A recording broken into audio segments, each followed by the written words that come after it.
at the Seahawks, at the 13-win Jags, at the ready to reclaim the division Buffalo Bills, at the Bears, home for the Lions, home for the Packers, at the Lions. That's in Munich for the record. Oh, okay, my apologies. Thank you.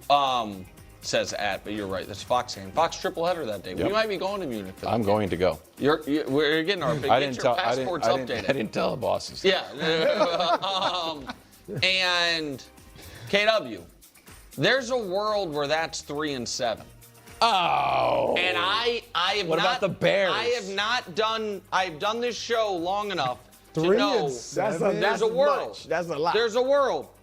3 and 7. Yeah. They would never lose to the Steelers in week 2. Didn't they lose to the Steelers? Yeah, we turned the ball over 5 times. Yeah, and so I will give you. I'm not. You're a Super Bowl hangover guy. I am a Super Bowl hangover guy. I'm not going to go all the way out to the bye, but this is from John Breach. Dusty, you throw up the quote panel if you got it, because this gave me pause, but I have something. Your underdogs 3 of your first 4 games. Their first 4 opponents have a combined strength of schedule of 721. Which is the highest any team has faced in their first 4 weeks in 40 years. So you go from the softest full season schedule this century to the hardest opening month in 40 years, and then you have to contend with something you believe in. Super Bowl hangover. Super Bowl hangover. But you know what else I believe in? What? Momentum. Well, you have none. You have negative momentum, buddy. You sure? I'm sure. Because once A.J. Brown joins the team on June 1st, congratulations to A.J. Brown, got married this weekend, so shout out to A.J. Brown. Romeo Dobbs on the team, Elijah Vera Tucker takes care of more protection, as well we drafted a lineman.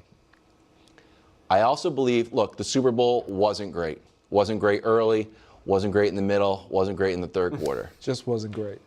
Well, I disagree with that, Greg, because unlike Anthony Edwards, maybe it's your Minnesota bias coming through. The game is not allowed to have this take. You're not allowed to have this take. You teeing him up. You made fun of the Chiefs. You are teeing him up right now. Year for you don't believe in momentum or throwing. No, you're not. Oh, there's no momentum. No, there's no. That's what you're. While the Gatorade was no being pulled. momentum. There's no momentum. Let's just see. Let's just see how it went. Let's just see how it went once we settled into it. Wow. Once we. All right. Obviously, it's not a serious take to try and pretend like Drake May was fantastic in the fourth quarter. Come on now. You can look at those numbers. Come on. I'm about to defend Drake May and the New England Patriots here, but I'm not going to defend those fourth quarter statistics. Because I'm actually consistent. I ripped Mahomes for the same thing. So I'm certainly not going to give that benefit of the doubt to Drake May either. And I don't even think actual Patriots fans would do that. But I do want to look at the schedule and the whole idea that they can go 3-7, according to Nick Wright. But before I jump into that, please, New England Patriots fans, do not forget to subscribe and watch the full length of the video. When you guys do that, the view counts go through the roof. Subscribers go through the roof. And it's not about chasing views. It's not about chasing subscribers. It's about being able to create New England Patriots content that people genuinely want to watch and talk about. So we can keep having the best, most unbiased, grounded conversations about the New England Patriots. It goes such a long way, and it is without a doubt the best way to support the growth of this channel. So please do consider doing it. Now, let's have the real conversation here. Let's have the real conversation. The Seattle Seahawks, I think that's definitely a tough game. I made a separate Seahawks video about that, and that is a tough week on. E-matchup, and I stand by that firmly. The Steelers, yeah, I don't know. They signed Aaron Rodgers. We'll see. We'll see what's going on.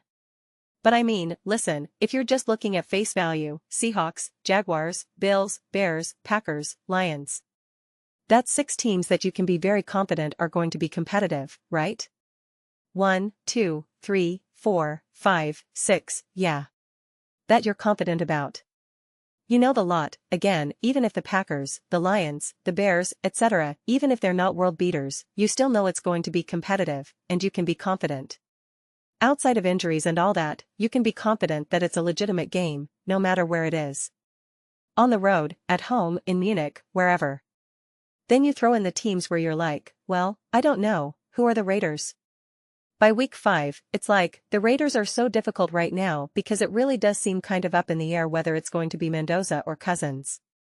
I think either way, if Mendoza starts by week 5, he's played a handful of games now.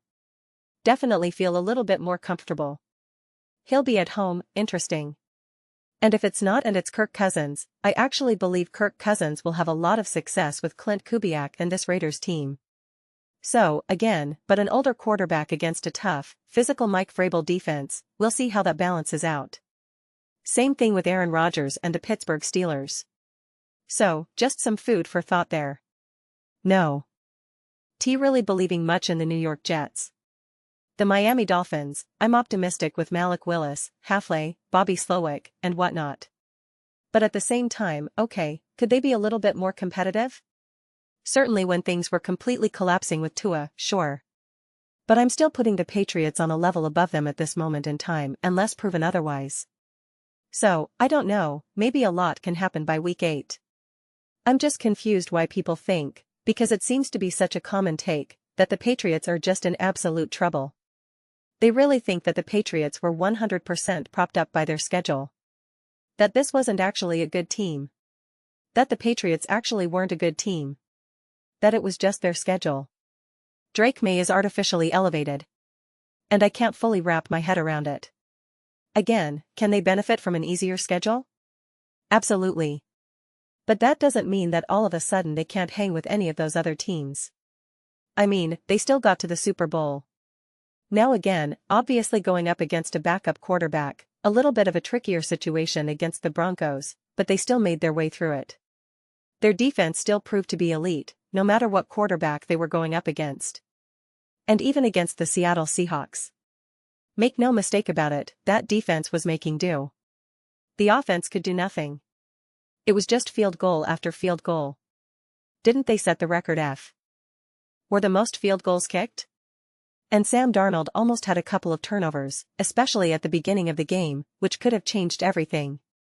Now again, Drake May didn't play great, that offense didn't play great, the offensive line, etc., but let's not pretend this was an Eagles-Chiefs situation where it was just domination on both sides of the ball. The Eagles dominated the Chiefs on both sides of the ball, both offensively and defensively. Dominated. That is not what the Seattle Seahawks did against the New England Patriots. That is not how that game unfolded. After the first quarter, the score was 3-0. They kicked a field goal, and then it was punt. 8 plays, 51 yards. For a 3-minute drive. Hardly earth-shattering. And I think that might have been the drive where Sam almost threw an interception. And then 3 plays, punt. 6 plays, 10 yards, punt. How 6 plays and 10 yards took 3 minutes and 10 seconds, I don't know. They were really milking that clock. And then they had a field goal. 8 plays, 55 yards, again, nothing crazy. 6-0. 8 plays, 29 yards, 6-0. 9 plays, 34 yards, 9-0. End of half, 9-0. I thought originally it was like 12-0 at halftime. It was 9-0. And then again, continue it. Throughout the whole third quarter, the score is 12-0. To start the fourth quarter, then the score started breaking up a little bit because you start to have turnovers and whatnot. But 12-0. And we can say, well, the Seahawks just understood what they were doing, and they could have scored more, could have done this and that. And it's like, I don't know. Yes and no, man. Yes and no. I don't think they were 100% okay with the score being 6-0. 9-0 doesn't completely make you comfortable. You score 1 field goal, and it's a 1-score game. You score 1 touchdown, and it's 9-7. So I don't want to act like the Seahawks played a very specific way because, again, I'm sure the Seahawks would have changed their approach a little bit more if there was more happening offensively, right? That's totally on the table, but I mean, the Patriots defense did it certainly a lot better than whatever the heck the Los Angeles Rams did, whatever the heck the San Francisco 49ers did, that's for sure. If anything, this was one of the best defensive performances against the Seattle Seahawks all season long. I think that's a very fair statement to make. So, I just think people really kind of forget how the Super Bowl unfolded. And we see, of course, his box score is definitely going to be messed up because of the extra juice. well, I can just go back to this because it was not good. Right? 8 for 18, 60 yards, 3.3 yards per attempt, 0 touchdowns, 1 turnover, passer rating of 53, and sacked 5 times. So that is what everyone thinks about. They think about that, and also against the Texans, against the Chargers, they think about all the fumbles, all the turnovers, and they just think that combination is just like, there you go. Right? There you go. Not a great quarterback, not a great team. Throw the baby out with the bathwater. And I just don't think that's the whole story. I don't think that's the whole story at all. And I just don't think that's inherently fair. I really, really don't. Put it this way. The Patriots, let's say Drake May is not a great quarterback. Right? We saw all the stats. He's not that good. He just cooked against bad teams. But they still won games, and they still won those playoff games. And we saw how great that defense is. You don't think it's possible that Drake May will improve as a quarterback? That he's just going to stay exactly the same? So even if he was, let's just use the categories, elite, great, good, average, bad. Let's just say Drake May was average, which again, I'm not saying he was. Let's just say he was average. Is it not possible that now in year 2 as a full-time starter, with Josh McDaniels and variables like that, he's going to now be even just slightly above average? Just even slightly above average. It's not possible at all? He's not going to improve at all? Like, really? Or even if he is just average like he was, then I guess technically last year under this logic, they're not going to find their way to some wins defensively at all? They're in OT going to be able to do what they did? It worked last year, but it won't work this year? I just don't see it. I just don't see it. Again, will they be in this dominant position to run away with everything like last season? No. And I do think this is a tough schedule. Now again, I'm excited for it. When other people see tough schedules, they're like, oh, this is so tough. This is so hard. Like, oh, they're going to be 3-7. I see awesome games. That's what happens. When I look at the schedule, I'm like, alright, great. Seahawks, love this matchup. Oh, week 4 against the Bills, love it. Fascinated to see what they do against the Steelers, against the Jaguars. Fascinated to see what the Raiders look like by week 5. The Bears in week 7, let's go. Packers, Lions, I'm all for it, man. I'm totally excited for it. I think people are too quick to lock into the whole wins and losses and start counting. I mean, 3-7. That means Nick essentially just has them beating the Raiders, the Jets, and the Dolphins. And that means against any of the competitive teams, like the Bills, the Seahawks, the Bears, the Packers, the Lions, they're all losses. All losses. Under this logic, the Patriots are essentially just a step up from the Jets. If they're losing all the competitive games. Right? Because you have the great teams, and those teams we know are great, right? The Los Angeles Rams, the Seattle Seahawks, we know they're great. Conference champion. Ship games, Super Bowl, we know it. We know throughout the season these teams are great. And then you have the good teams, who are like, well, they have a lot of game wins against bad records. What's their record against playoff teams, right? Well, they've only beaten 2 teams above .500, right? When you play that whole game. So those teams are good. And then I guess it just drops down to bad, essentially. For the sake of argument, we'll say average teams, who no one really takes seriously, but they're not a complete disaster. Right? That was like the Lions the other year. It was like, alright, they're not a complete disaster. They're still competitive, not going to make the playoffs, but they're not a walk in the park either. Then you have the downright bad teams who are drafting 1st, 2nd, 3rd, 4th. So we're just saying that's who the Patriots are. They're right above the really bad category. And even then, right above the really bad category, which was the Detroit Lions last year, they still could beat the Bears, they could beat other teams. They were still able to win 8 or 9 wins or whatever. There were still games for them to win. So if you're saying they're losing against all of these teams, then what you're actually really saying is that you are as bad as those bottom teams, but you're just slightly better than them. Therefore, you're going to beat those extra bad teams, I guess. I guess we have an extra level of extra bad this year. And the bridge. Between that is apparently the New England Patriots. That's a very bold and strong take. A very bold and strong take that the Patriots can't even be competent enough and competitive enough to win two of the competitive games. Again, pick whatever team you want, the Jaguars, the Bills, the Packers, the Lions, they can't find their way through. Like the possibility of 3-7, and I know we're not going to say it's definitely 3-7, but to think that that's actually genuinely possible, then you are absolutely looking straight up and saying the Patriots are not a good team. They are a bad team. That's the only way you get to 3-7.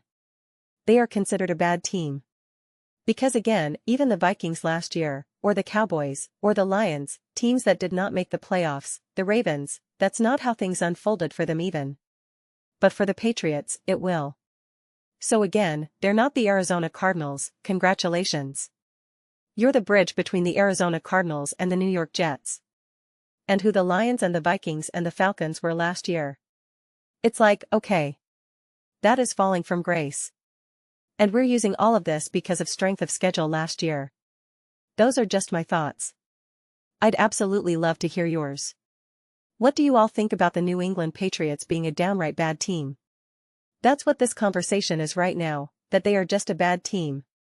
Let me know your thoughts in the comments below. I read every single comment, whether you agree with me or disagree with me. Either way, let's get into some discussions. Let's get into some fights. But ultimately, let's just have some fun. Please do consider subscribing. We're building an amazing community here, and I would absolutely love to see you be part of it. I want to build something that we all genuinely feel connected to. Something that we're really excited to be part of. I think we're well on our way to doing that. Please don't forget to give this video a thumbs up. It really does help with visibility and the algorithm. Thank you so much. See you next time.